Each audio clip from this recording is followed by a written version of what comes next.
street metal ষ্টেণ্ডটো কেনেকৈ fitting কৰে সেইটো তোমাক দেখাই আছোঁ হা উষাৰ ষ্টিচিং বুলি নহয় ষ্ট্ৰীট মেটেল ষ্টেণ্ড এইটো আছে ন এইটো দুটা পাৰ্ট আছে এইটো চাইডে অকণমান বেছি আছে মোটামুটি 7 হেৰি আছে আৰু এইটো আছে কম আছে কমটো ৰাইট চাইডে হ'ব আৰু এইটো হ'ব লেফ্ট চাইডে তো আৰু এইটো ষ্টেণ্ডটো আছে নহয় ষ্টেণ্ডটোৰ এই ফুটাটো আছে নহয় এইটো ৰাইট চাইডে ল'ব লাগিব লেগটো আৰু সেইফালে সেইটো নাইতো এইটো লেফ্ট চাইডে হ'ব তো এনেকৈ আমি নাটখিনি তো এতিয়া এইটো ষ্টেণ্ডটো আমি নাটকেইটা খুলি ল'লোঁ ক্লাছত থাকে এইটো এটা ওলাই লৈ হ'লে এটা বাহিৰৰ ফালে দিম এটা ভিতৰৰ ফালে দিম এইটো এনেকৈ নাটটো ভৰাইলোঁ ভৰাই এইফালে দি ইয়াতে এটা ৱাছাৰ দিম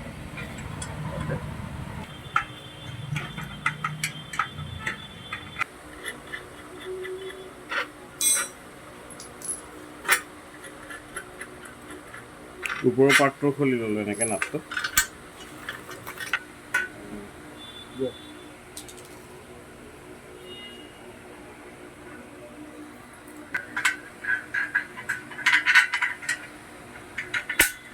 এইটো ভিতৰৰ ফালে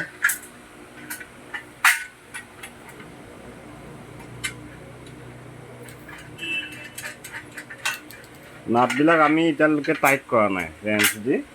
কিয় মানে নহ'লে বেলেঞ্চটো নিমিলিব আপ ডাউন হৈ থাকে ষ্টেণ্ডটো যদি আগতে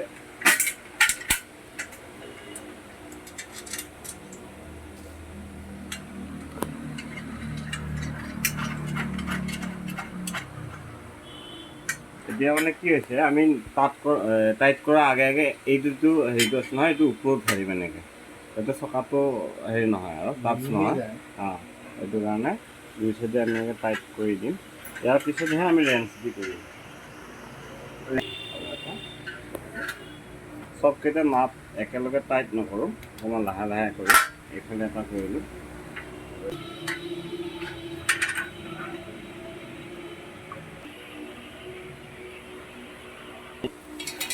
চকাটো লগাই দিম হুইলটো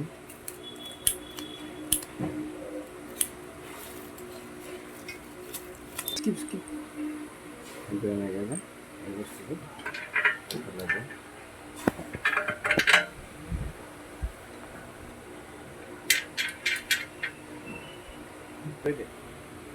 এনেকৈ টাইট কৰি ল'লোঁ পূৰা তাৰপিছত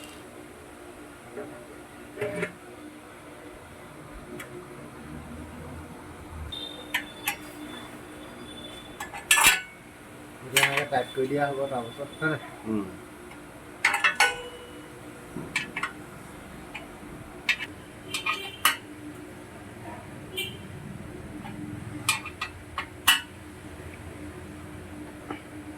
ৱাছাৰ দিছোঁ তেতিয়া অকণমান ইউজ কৰি দিলোঁ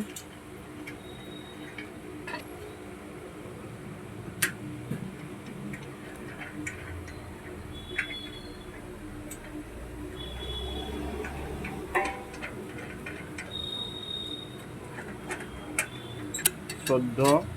15 ৰেঞ্চ ধৰাচোন এইটো এনেকৈ কৰি দিব লাগিব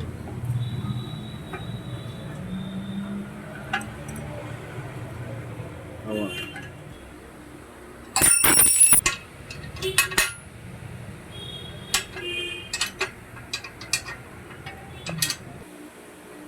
গাইজ এতিয়া আমাৰ উষাৰ কি ষ্টেণ্ড কওঁ এইটো আমাৰ পাইপ ষ্টেণ্ডটো হৈ গ'ল ফিটিং কেনেকৈ ফিটিং হয় আপোনালোকক দেখালোঁ লগতে আমাৰ অভিনচকো দেখালোঁ আপোনালোকৰ ঘৰত মানে আৰামছে এতিয়া আমি টেবুলটো কেনেকৈ লগাই সেইটো দেখাম